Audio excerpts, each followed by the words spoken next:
Assalamualaikum dan salam sejahtera saya ucapkan kepada Dr. Nora Azian binti Haji Nahar. Saya Wan Aziz Indra bin Wan Adrimi, salah seorang ahli kumpulan 5 yang terdiri daripada Muhammad Izzat bin Johar, Muhammad Aiman bin Ahmad, Abu Haris bin Abdul Ismail dan juga saya sendiri. Hari ini kami akan membentangkan laporan kertas kerja untuk program pakej percutian ke Pulau Langkawi pasca COVID-19. Jutaan terima kasih juga diucapkan kepada Dr. Nora Azian binti Haji Nahar di atas semua nasihat dan tunjuk ajar beliau sepanjang program ini telah dijalankan. Untuk makluman semua, terdapat dua bahagian objektif yang hendak dicapai dalam menjayakan program ini. Bahagian yang pertama adalah objektif yang umum. Pertama sekali, tujuan program ini diadakan adalah untuk menjadi penanda aras dalam pelancongan di dalam kalangan universiti. Dan yang kedua adalah untuk membantu meningkatkan kesihatan mental pelajar. Untuk bahagian kedua pula adalah objektif yang khusus. Pertama sekali, tujuan program ini diadakan adalah untuk menerapkan norma pelancongan yang baru, iaitu mematuhi peraturan-peraturan yang telah ditetapkan oleh kerajaan seperti memakai topeng muka dan juga menjaga jarak apabila berada di luar. Kedua pula adalah membantu pelajar, terutamanya pelajar IIUM Paguh, untuk melepaskan stres dan juga memberikan kesedaran tentang betapa pentingnya menjaga kesihatan mental mereka. Kemudian kita beralih kepada carta organisasi bagi program ini. Pertama sekali, penasihat program ini tidak lain dan tidak bukan ialah Dr. Nora Azian binti Haji Nahar. Kemudian saya bertanggungjawab sebagai pengurus program ini, dibantu oleh Muhammad Izzat bin Johar sebagai pembantu pengurus program, dan juga ketiga ialah Muhammad Aiman bin Ahmad, iaitu setiausaha program ini, dan terakhir sekali ialah Abu Haris bin Abdul Ismail, iaitu bertanggungjawab sebagai bendahari program ini. Kemudian kami juga merekrut beberapa orang pelajar untuk menjadi ahli jawatan kuasa, seperti ahli jawatan kuasa untuk penerbitan, keselamatan, tugas-tugas khas dan juga kebersihan. Sebelum kita beralih kepada butiran-butiran program atau inti program, izinkan saya menerangkan sedikit tentang latar belakang Pulau Langkawi. Pulau Langkawi terdiri daripada beberapa buah pulau tropika yang berada di pesisiran barat laut semenanjung Malaysia, dan ianya terletak lebih kurang 30 km daripada Kuala Perlis dan 51 km daripada Kuala Kedah. Yang menariknya, pulau-pulau ini mempunyai warisan mitos yang tersendiri. Antaranya adalah kisah Garuda, pahlawan, Puteri Kayangan, dan juga mitos yang sering dikaitkan dengan Langkawi ialah legenda Mahsuri. Keindahan Pulau Langkawi juga terdiri daripada lanskap yang indah seperti binaan batu kapur, gua dan juga gerbang laut. Pulau-pulau di Langkawi juga mempunyai formasi batu yang unik yang membangkitkan imajinasi serta mengelirukan minda pelancong. Langkawi adalah tempat yang amat sesuai bagi mereka yang ingin merehatkan minda serta bagi mereka yang ingin lari dari kesibukan kota. Pelancong dapat menikmati aktiviti yang berasaskan alam semula jadi dan juga dapat menikmati pandangan yang indah apabila mereka melancong ke Langkawi. Itulah sedikit informasi tentang destinasi yang telah dituju oleh para peserta. Kemudian, ahli kumpulan saya yang lain iaitu Muhammad Aiman bin Ahmad akan menerangkan tentang butiran-butiran program ini dengan lebih lanjut. Sekian, terima kasih. Baik, terima kasih Saudara Azri. Seterusnya kita lihat pula pada masa pelaksanaan dan tarikh program ini dijalankan. Bagi masa pelaksanaan, program ini dijalankan hanya selama 2 hari 1 malam sahaja.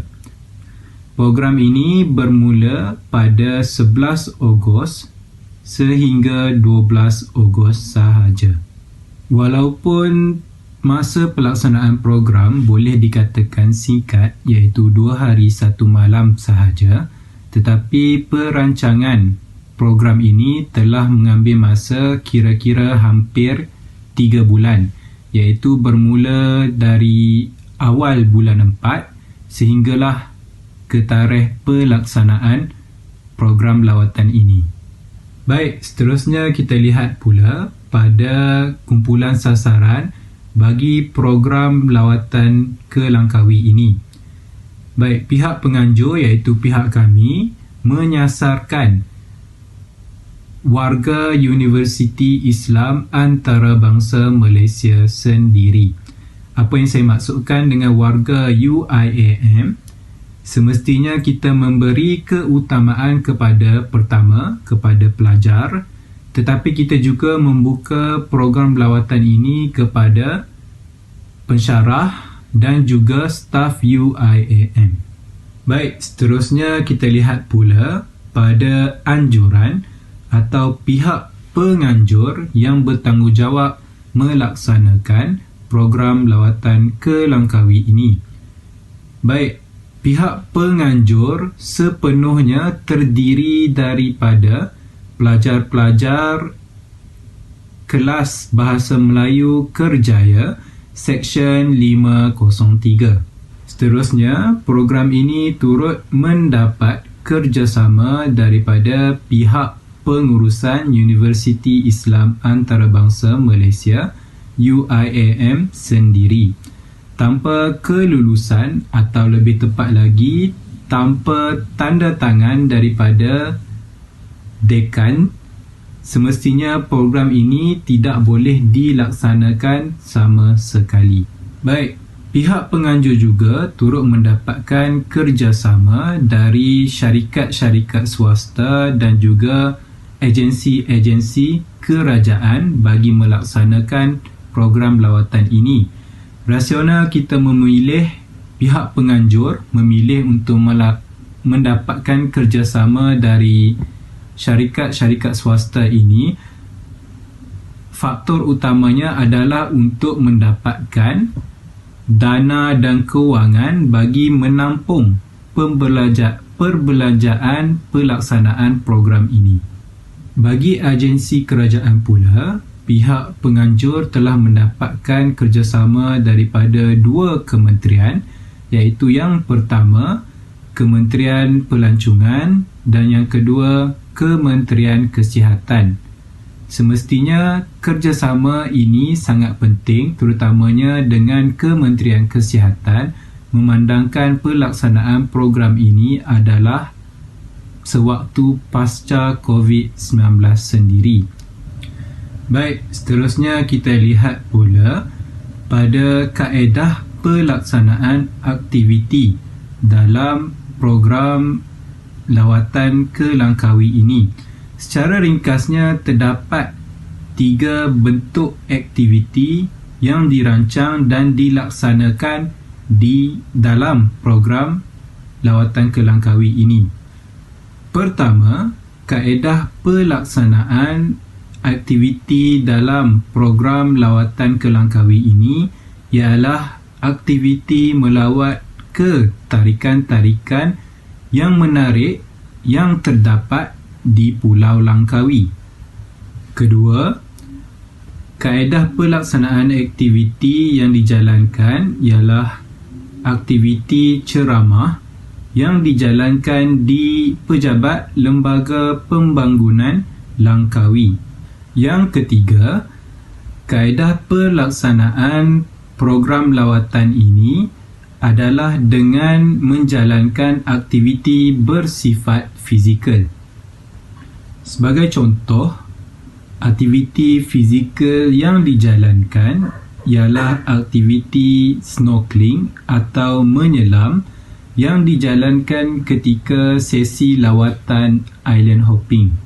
Baik, saya rasa setakat ini sahaja daripada saya. Saya serahkan pembentangan ini kepada pembentang seterusnya. Dipersilakan, Saudara Izzat. Terima kasih Saudara Aiman atas pembentangan sebentar tadi. Assalamualaikum dan salam sejahtera saya ucapkan kepada tuan-tuan dan puan-puan. Saya Izzat Johar akan sambung pembentangan ini dengan jadual perjalanan program yang dijalankan. Baiklah, seperti yang dapat dilihat di skrin, berikut adalah tentatif perjalanan yang berlangsung pada 11 dan 12 hari bulan 8. Saya ringkaskan. Pada hari pertama, peserta akan mula berkumpul untuk pergerakan bermula pada pukul 4 pagi. Kemudiannya setelah taklimat dan sarapan, rombongan akan berlepas ke Langkawi pada pukul 7 pagi.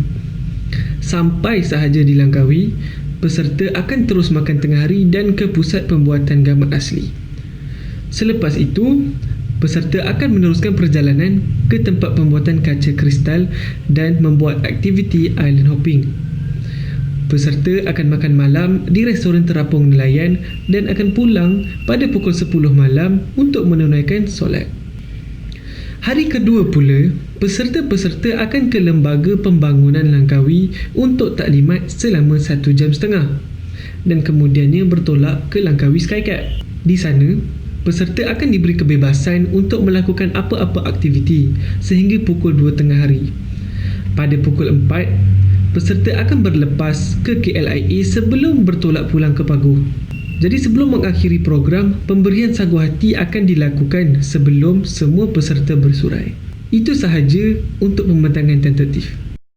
Baik, kita teruskan dengan implikasi keuangan dan perbelanjaan sepanjang program ini dijalankan. Pertama sekali, seperti yang Aiman nyatakan, program ini ditaja oleh beberapa syarikat iaitu AirAsia Group Berhad dan Global Excursion Malaysia Sendirian Berhad. AirAsia membekalkan penajaan dari segi makanan semasa penumpang berada di dalam kapal terbang, dan Global Excursion pula telah menyumbang sebanyak RM5,000 Malaysia supaya program ini dapat dijalankan dengan lancar.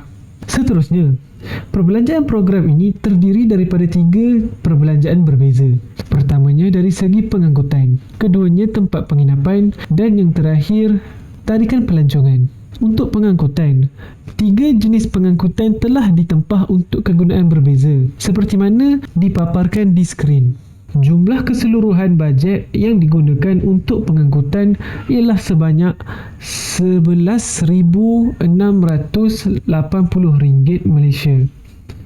Kemudian, perbelanjaan di tempat penginapan dan tarikan pelancongan hanya menggunakan RM8,870 Malaysia. Baiklah, itu saja dari segi implikasi keuangan dan perbelanjaan.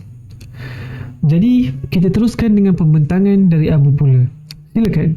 Assalamualaikum dan salam sejahtera. Saya Abu Haris bin Abdul Ismail. Pelaksanaan program ini akan memberi impak kepada para peserta, masyarakat dan negara. Pertama, impak kepada para peserta. Para peserta yang juga berstatus mahasiswa akan dapat merehatkan minda, mengurangkan tekanan yang dialami oleh mereka. Seperti yang kita sedia maklum, para mahasiswa telah terperap di dalam rumah berminggu-minggu dan mereka harus menghadiri kelas atas talian berjam-jam. Di samping mereka juga mesti menyiapkan tugasan-tugasan yang diberikan oleh para pensyarah sebelum tarikh yang ditetapkan. Oleh yang demikian, aktiviti pelancongan ini dapat melahirkan mahasiswa yang mempunyai mental yang sihat. Sekaligus ia akan menjadi memori yang manis di ingatan mereka. Kedua, impak kepada masyarakat.